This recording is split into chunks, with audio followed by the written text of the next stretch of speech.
Hello students, I am Deepika, lecturer at GPC Hanumangarh in Mechanical Engineering Department. I welcomes to all of you at YouTube channel of GPC Hanumangarh and thermodynamics की lecture series को हम आगे बढ़ाते हैं। फटाफट recap करते हैं कि क्या क्या पढ़ा था। हमने अभी तक पढ़ी थी थर्मोडाइनमिक्स की डेफिनेशन। इस डेफिनेशन को कंसिडर करते हुए हमने समझा सिस्टम, सराउंडिंग एंड बाउंड्री के बारे में। देन हमने पढ़े type of system, open system, close system and isolated system. Then system को डिस्क्राइब करने के लिए रिक्वायरमेंट होती है प्रॉपर्टीज़ की। प्रॉपर्टीज़ होती हैं दो टाइप की, intensive properties and extensive properties. फिर हमने बात की जब किसी सिस्टम की पर्टिकुलर फिक्स प्रॉपर्टी हो तो वो कहलाती है उसकी स्टेट। जब प्रॉपर्टी चेंज होगी तो सिस्टम की स्टेट भी चेंज होगी, और वो स्टेट क्या होती है, सराउंडिंग के साथ इक्विलिब्रियम में होती है। तो एक स्टेट से दूसरी स्टेट पे जाने के लिए जो पाथ फॉलो किया जाता है वो स्पेसिफिक पाथ ही क्या कहलाता है, प्रोसेस। फिर हमने बात की इक्विलिब्रियम की, जहाँ पे हमने बात की thermal, mechanical, phase and chemical equilibrium की। फिर हमने बेसिक परफेक्ट गैस के लॉज पढ़े, जिसमें Boyle's law, Charles law and Gay Lussac law.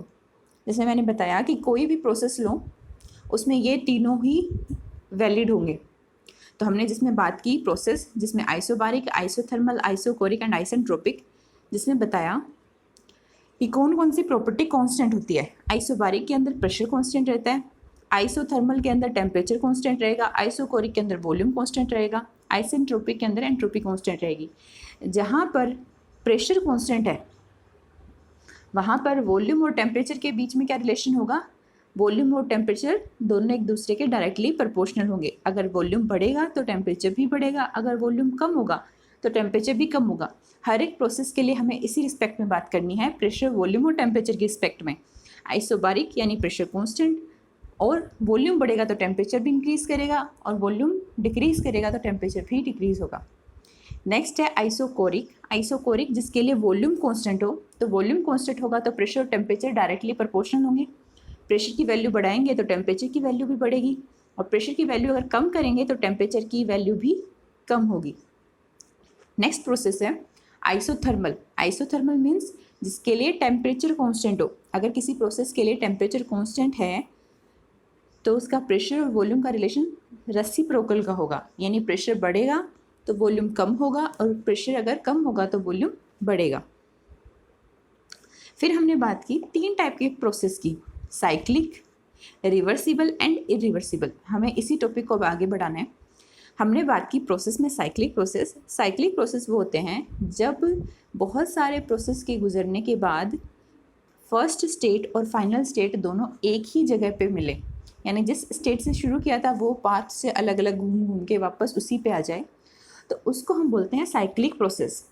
Reversible का मतलब क्या है, हम एक स्टेट से दूसरी स्टेट पे गए, वापस उसी पाथ को फॉलो करते हुए, साइक्लिक में उसी पाथ को फॉलो करते हुए वापस उसी स्टेट में नहीं आता। जैसे डायग्राम में देखो 1 एंड 2, देखो इसमें फर्स्ट अपर डायरेक्शन में जो एरो लगा हुआ है उस पाथ के थ्रू सिस्टम आगे गया, वापस ओरिजिनल पोजीशन में रिवर्स पाथ के थ्रू आया। एक दूसरा पाथ है जिसके थ्रू अपनी फर्स्ट जो स्टेट थी वहाँ पर पहुँचा है।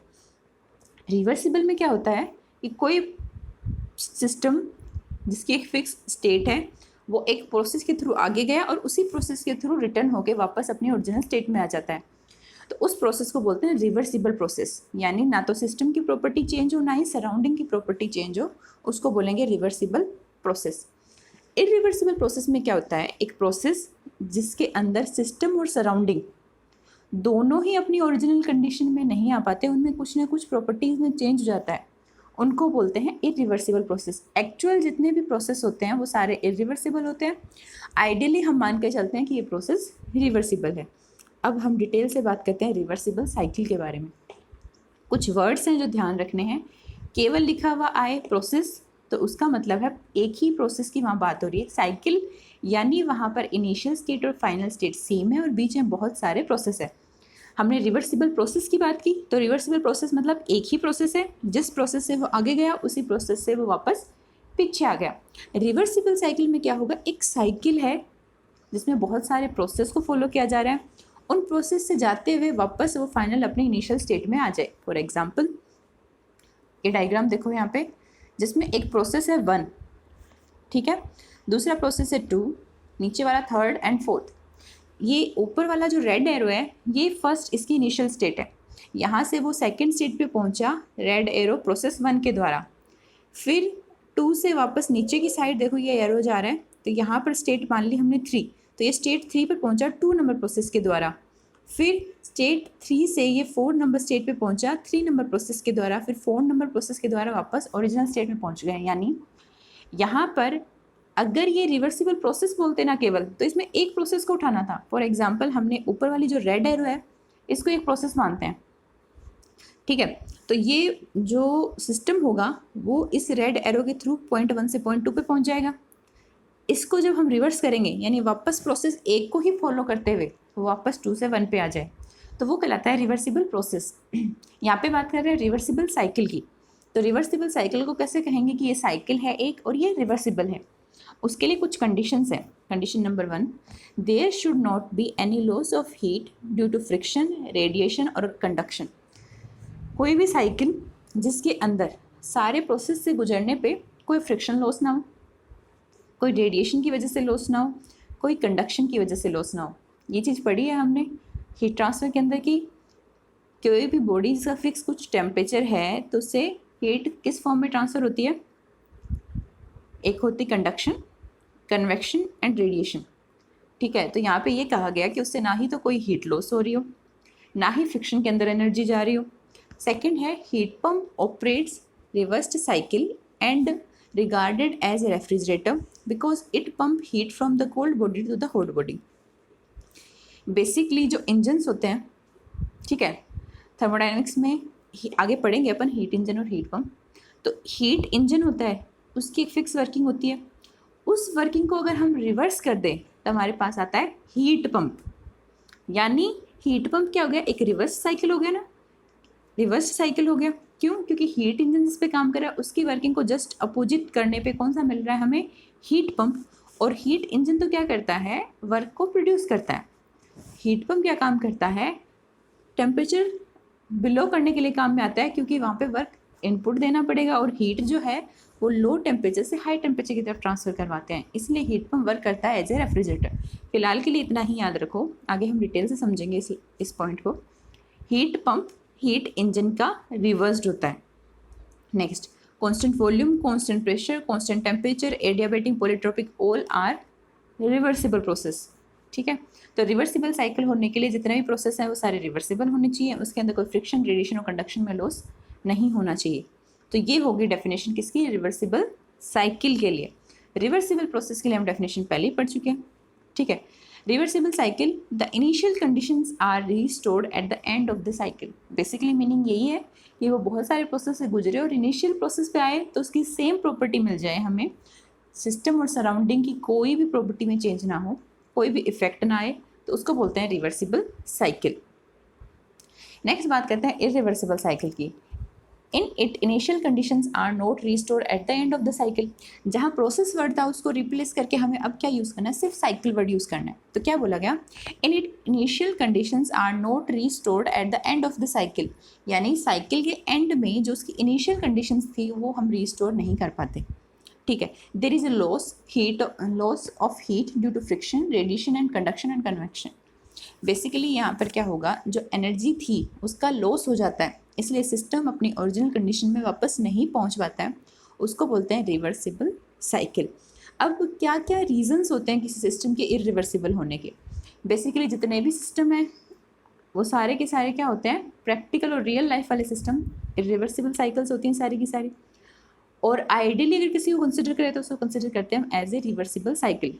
कोई भी सिस्टम इरिवर्सिबल होता है उसके पीछे क्या रीज़न होता है, फर्स्ट रीज़न होता है friction, mechanical and fluid friction. Friction में हमेशा एनर्जी का लॉस होता है। मैकेनिकल फ्रिक्शन यानी कि दो अगर हम बात करें जैसे कि पिस्टन सिलेंडर अरेंजमेंट है तो सिलेंडर और पिस्टन के बीच में फ्रिक्शन लॉस, दो बॉडी के बीच में फ्रिक्शन लॉस। फ्लूइड फ्रिक्शन का मतलब हो गया विस्कोसिटी। जब फ्लूइड फ्लो करता है तो फ्लूइड की लेयर में भी एक फ्रिक्शन लगता है जिसको बोलते हैं viscosity. Next be unrestricted expansion. अगर किसी सिस्टम का विदाउट उसको रेस्ट्रिक्ट किए हुए एक्सपांशन हो रहा है तो वो भी इरिवर्सिबल प्रोसेस है।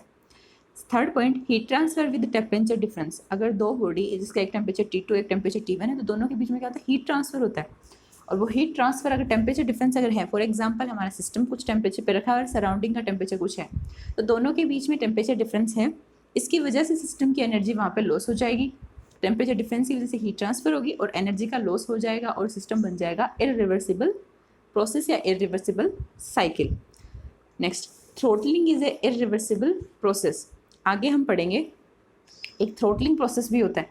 तो थ्रोटलिंग प्रोसेस के लिए क्या होता है, ये भी एक इरिवर्सिबल प्रोसेस है। ठीक है, नेक्स्ट, ये हमने पढ़ लिए reversible process and irreversible process. अब बात करते हैं हम थर्मोडायनेमिक प्रोसेस की। जैसे कि हमने constant volume, constant pressure, constant temperature तीनों पढ़े थे। अब इनमें भी हम और आगे बढ़ के देखते हैं और कौन कौन सा प्रोसेस होते हैं। उसी ही लाइन को हम कंटिन्यू कर रहे हैं।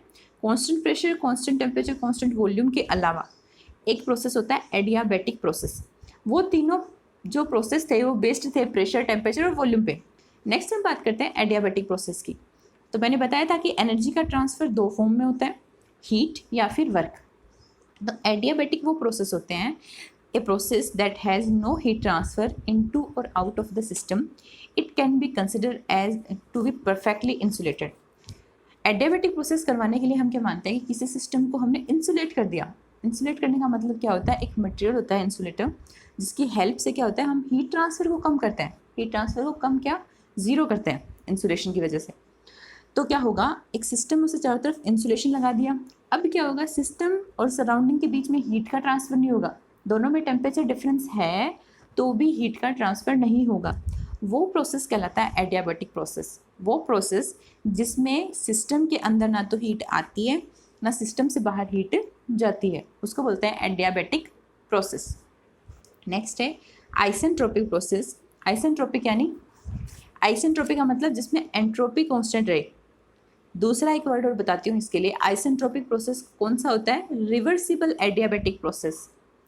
रिवर्सिबल एडियाबैटिक प्रोसेस को ही हम बोलते हैं आइसेंट्रोपिक प्रोसेस। रिवर्सिबल मतलब वापस ओरिजिनल स्टेट में आ जाए, एडियाबैटिक मतलब जहाँ हीट ट्रांसफ़र जीरो हो।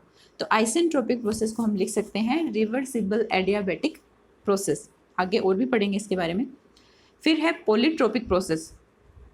पॉलीट्रोपिक प्रोसेस यानी कि when a gas undergoes a reversible process in which there is a heat transfer is represented with a straight line। और इसका डायग्राम बनता है PV की power n equals to constant. यानी polytropic process वो होता है जहाँ पर हीट का ट्रांसफ़र भी होता है कुछ और वर्क का ट्रांसफ़र भी होता है। एडियाबैटिक में सिर्फ हीट का ट्रांसफ़र था, ठीक है। सेम पॉलीट्रोपिक में क्या होगा, हीट का भी होगा और वर्क का भी होगा, और प्रेशर और वॉल्यूम का जो रिलेशन होगा वो PV की power n equals to constant, ठीक है। और n क्या है यहाँ पे, पॉलीट्रोपिक इंडेक्स। ये आगे पढ़ेंगे हम, इनके लिए सबके लिए हम डराइव करेंगे हीट का फॉर्मूला, वर्क का फॉर्मूला, तो सारे प्रोसेस वहाँ फिर से कवर होंगे।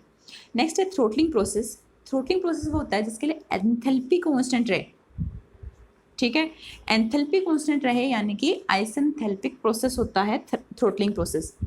यहाँ पर जो वर्क डन होगा वो होगा ज़ीरो, ठीक है। इस प्रोसेस में वर्क डन होगा ज़ीरो और हीट ट्रांसफ़र भी होगी ज़ीरो। यानी ये एडियाबैटिक भी है क्योंकि हीट ट्रांसफ़र नहीं हो रही, वर्क भी ट्रांसफ़र नहीं हो रहा, और इसमें रहती है एंथैल्पी कांस्टेंट। ये हो गए types of thermodynamic process. Basically इतने ही प्रोसेस हमें ध्यान रखने हैं, constant volume, constant pressure, constant pressure, constant volume, constant temperature, adiabatic, isentropic, polytropic and throttling process. Next हम बात करते हैं आगे ज़ीरोथ लॉ ऑफ थर्मोडायनेमिक्स की। ज़ीरोथ लॉ ऑफ थर्मोडायनेमिक्स क्या कहता है, अगर एक बॉडी है ए, वो इक्विलिब्रियम में है बी के साथ, थर्मल इक्विलिब्रियम में, ठीक है। एक बॉडी है ए, एक बॉडी है बी, अगर वो दोनों थर्मल इक्विलिब्रियम में है, सेम सेपरेटली इस बॉडी बी को अलग करके हम सी के साथ इक्विलिब्रियम में लेके आएँ तो बी और सी इक्विलिब्रियम में है, तो automatically without physical contact A and C भी इक्विलिब्रियम में होंगे। For example, if two bodies are in thermal equilibrium with a third body, they are also in thermal equilibrium with each other. For example, हम बात करते हैं, यहाँ पे iron का एक ब्लॉक रखा 150 डिग्री सेंटीग्रेड पे है, एक कॉपर का ब्लॉक रखा 20 डिग्री सेंटीग्रेड पे है। इन दोनों को थर्मल इक्विलिब्रियम में आएंगी, ये कॉन्टैक्ट में एक दूसरे के, ये 150 पे 120 पे, तो थर्मल इक्विलिब्रियम पे पहुँचने के लिए दोनों के बीच में हीट ट्रांसफ़र होगी क्योंकि टेम्परेचर डिफरेंस है। थर्मल इक्विलिब्रियम का मतलब क्या होता है, जब दो सिस्टम जो हमारे पास हैं वो दोनों एक टेम्परेचर जिनका सेम हो जाए। तो 150 का तो ड्रॉप होना शुरू होगा, 20 का राइज होना शुरू होगा। तो एक टाइम के बाद दोनों इक्विलिब्रियम में आ जाएंगे। इक्विलिब्रियम में आके आयरन भी 60 पे आ जाएगा और कॉपर भी 60 पे आ जाएगा। अब सेम प्रोसीजर अपनाएं किसी सी बॉडी के साथ, तो कॉपर उसके साथ भी इक्विलिब्रियम में होगा, तो ऑटोमेटिकली वहाँ से आयरन भी उसके साथ इक्विलिब्रियम में हो जाएगा। तो ये बताता है जीरोथ लॉ ऑफ थर्मोडायनेमिक्स। अगर हमारे पास 3 बॉडी हैं ए, बी एंड सी, ए और बी थर्मल इक्विलिब्रियम में है, बी और सी थर्मल इक्विलिब्रियम में है, तो ऑटोमेटिकली ए एंड सी भी थर्मल इक्विलिब्रियम में होंगे विदाउट एनी फिजिकल कॉन्टैक्ट। तो यहाँ तक हमने अभी थर्मोडायनेमिक्स को कंप्लीट किया, जिसमें हमने जीरोथ लॉ थर्मोडायनेमिक्स तक कंप्लीट कर लिया है।